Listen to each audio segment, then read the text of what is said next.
Assalamualaikum warahmatullahi wabarakatuh. Waalaikumsalam warahmatullahi wabarakatuh.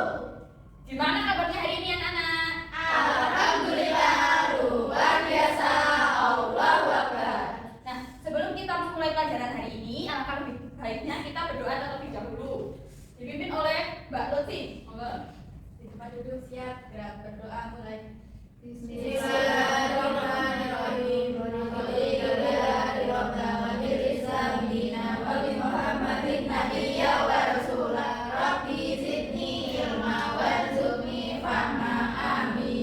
Anak-anak siapa yang tidak masuk hari ini? Alhamdulillah. Oke, sebelum kita memulai pelajaran hari ini, untuk membangkitkan semangat nasionalisme anak-anak, dipersilakan berdiri untuk menyanyikan lagu Garuda Pancasila. Yuk, berdiri. 1, 2, 3. Garuda Pancasila, akulah pendukungmu. Patriot proklamasi, sedia berdebat untukmu. Pancasila dasar negara, rakyat adil makmur sentosa. Pribadi bangsaku, ayo maju, maju, ayo maju, maju, ayo maju, maju. Nah, boleh kembali. Anak-anak tahu tidak kita hari ini mau belajar apa? Bahasa Indonesia. Ya, betul. Nah, karena sebelumnya kita sudah belajar tentang kalimat aktif dan kalimat pasif, hari ini kita akan belajar tentang unsur intrinsik cerita. Apa itu? Apa ya? Oke, sebelum menginjak materinya, Ibu punya pertanyaan untuk anak-anak. Anak-anak, pernahkah kalian membaca suatu cerita? Pernah. Pernah? Pernah. Apa saja jenis cerita yang kalian baca biasanya? Ya, Dongeng, fabel. Nah, lalu hal apa saja ya yang kalian perhatikan dari sebuah cerita itu? Judul, tokoh, sifat. Oke. Nah, hari ini kita akan belajar tentang unsur intrinsik. Sebelumnya, Ibu mau membacakan tujuan pembelajarannya. Yang pertama, melalui kegiatan membaca teks cerita, peserta didik mampu memahami unsur-unsur intrinsik cerita dengan baik. Yang kedua, melalui kegiatan diskusi kelompok, peserta didik mampu menganalisis unsur-unsur intrinsik cerita dengan benar. Yang ketiga, melalui kegiatan presentasi kelompok, peserta didik mampu menjelaskan unsur-unsur intrinsik cerita dengan benar. Nah, anak-anak tahu tidak unsur intrinsik itu apa ya? Di dalam ceritanya itu ada apa saja? Oh iya. Nah, unsur intrinsik adalah unsur-unsur yang membangun sebuah karya sastra seperti novel, cerpen, dan drama. Jadi, unsur intrinsik adalah unsur yang membangun cerita dari dalam. Nah, ada apa saja ya kira-kira? Tokoh, watak, amanat, alur. Pintar banget. Pintar sekali. Pasti kemarin sudah belajar ya? Semalam ya? Oh, les. Wah. Wah, Masya Allah. Oke, yang pertama kita akan membahas tema. Tema adalah ide cerita, sebuah gagasan mengapa menuliskan cerita itu. Contoh tema ada apa saja? Keluarga, Petualangan, persahabatan. Oke. Selanjutnya ada tokoh. Tokoh adalah orang atau individu yang dibicarakan dalam cerita. Tokoh itu bisa berupa orang, binatang, ataupun benda. Contohnya petani. Yang ketiga, ada penokohan atau watak. Penokohan di sini adalah penggambaran sifat atau karakter dari tokoh. Contohnya boleh dibaca Mbak Andi. Contohnya petani yang bersifat berani dan jujur. Jujur.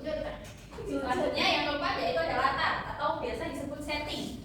Nah, latar di sini adalah keterangan mengenai suatu tempat, waktu maupun suasana terjadinya peristiwa dalam sebuah karya sastra. Contohnya ada latar tempat, misalnya di desa, di kota, seperti itu. Bisa apa? Ya, bisa. Sungai. Latar waktu, contohnya apa saja Mbak Silvi? Siang hari, malam hari. Pagi, ya. Sore. Sedangkan latar suasana yaitu contohnya ada menyedihkan, menyenangkan, seperti itu. Yang kelima ada alur atau plot. Plot itu apa? Plot itu alur. Ya, alur itu adalah rangkaian peristiwa dari awal hingga akhir cerita itu. Contohnya ada alur maju, alur mundur, dan alur campuran, yaitu maju dan mundur. Selanjutnya ada amanat. Nah, amanat adalah pesan yang ingin disampaikan pengarang kepada pembaca dalam suatu cerita. Contohnya, agar seseorang tersebut hidup rukun, hidup jujur, ataupun sederhana, seperti itu contohnya. Dan yang terakhir ada sudut pandang. Sudut pandang adalah cara pandang orang, cara pandang penulis dalam suatu cerita. Nah, contohnya ada sudut pandang orang pertama, orang kedua, dan sudut pandang orang ketiga. Baik, di sini Ibu ada bahan bacaan. Sebelumnya Ibu bagi menjadi dua kelompok. Kita bagi aja ya. Boleh izin minum. Oh boleh. Silakan Mbak Maula berhitung. Sampai berapa Bu? 2. 1, 2, 1, 2, 1, 2. 1. Ya. Boleh kelompok sesuai kelompoknya masing-masing. Sudah. Sudah. Nah di sini Ibu ada cerita. Boleh? 2 orang membacakan cerita tentang kelinci kecil dan burung pipit. Kelincinya kok nangis? Siapa yang mau bacakan ceritanya? Saya. Oke boleh. Satu lagi. Yes. Oh enggak Mbak Maula boleh. Cerita. Aku juga udah mikir dari sana. Siapa yang menjadi kelinci? Karena itu di mana? Siapa yang Siapa Bu dari lahir? Aku menjadi kelinci. ya? Kamu? Jadi pipit. Ya. Ya boleh baca. Aduh sakit. Iya. Ini dibaca semuanya. Aku berarti kelinci. Aduh sakit. Seorang kelinci kecil menggelegar di kebun rumput rusa. Wajahnya tampak seputih. Titik-titik air mulai banjiri matanya. Burung pipit sedang bertengger. Burung pipit. Burung pipit. Ada apa kelinci? Ada apa kelinci?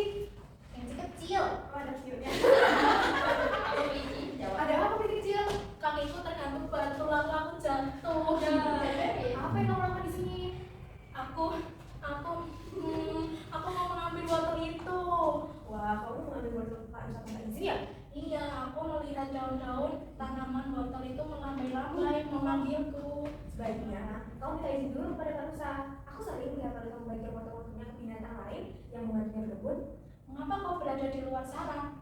Pak Singa, Raja Hutan memerintahkan supaya semua penghuni hutan tinggal di sarang masing-masing saat ini. Ada wabah penyakit yang sedang menyebar ke seluruh hutan. Aku bosan. Aku sudah 2 minggu berdiam di sarang. Ibuku bilang, ada hidup binatang yang keluar secara bergantian untuk mencari persediaan makanan. Bila bertemu dengan binatang lain, tidak ada yang boleh bersentuhan. Harus menjaga jarak dan kebersihan supaya tidak terlalu menyakiti ibu. Ibu benar. Kau seharusnya mematuhi perkataannya. Masuk. Kau bisa membantu ibu membersihkan sampah. Atau berharga sampah. Ibuku pun mengatakan hal yang sama, tetapi aku tidak mengacuhkannya. Diam-diam aku pergi dari sarang dan inilah yang terjadi. Sebaiknya kau segera pulang dan meminta maaf pada ibu. Iya, aku akan segera melakukannya. Terima kasih Bu Bibi sudah menyadarkanku. Kelinci kecil bergegas pulang dan berjanji dalam hati tidak akan mengulangi perbuatan ini lagi. Akhirnya kita bersahabat. Berpalukan. Burung apa? Nah, dari cerita kelinci kecil dan burung pipit, kita akan belajar mengenai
ada tokohnya tadi kelinci kecil dan burung pipit. Terus ada penokohannya atau sifatnya si kelinci ini ingin tahu, burung pipit bijaksana.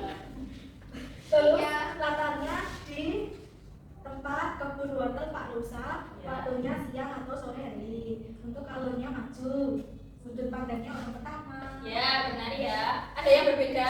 Sama. Oke, terima kasih Mbak Yustin. Nah, amanah dari cerita tadi apa? Harus satu orang tua, hidup jujur. Nah, anak-anak harus meneladani ya. Dari cerita tadi kita harus hidup jujur, hidup rukun, dan harus mendengar nasihat dari orang tua. Tidak boleh membantah, oke? Ya, Bu. Oke, Bu. Nah, di sini Ibu ada soal evaluasi untuk pekerjaan di rumah ya. Ini dikumpulin kapan, Bu? Ini dikumpulin minggu depan ya. Oke, Bu. Nah, di les up. Anak-anak kita tadi sudah belajar apa saja ya? Unsur intrinsik cerita. Unsur intrinsik ada apa saja? Boleh maju Mbak Tulus. Ibu ada media. Unsur intrinsik cerita. Tema itu apa Mbak Tulus? Tema itu tentang apa cerita tersebut. Lalu ada tokoh dan penokohan. Siapakah tokoh dalam cerita dan bagaimana sifatnya? Yang ketiga ada latar. Kapan dan di mana cerita itu terjadi? Selanjutnya alur. Alur, bagaimana alur cerita itu pada awal, pertengahan hingga akhir. Dan terakhir amanah. Apakah pesan moral dari cerita tersebut? Nah, anak-anak di sini sudah paham semua? Sudah. Oke, terima kasih Mbak Tulus. Boleh kembali. Ya, Bu.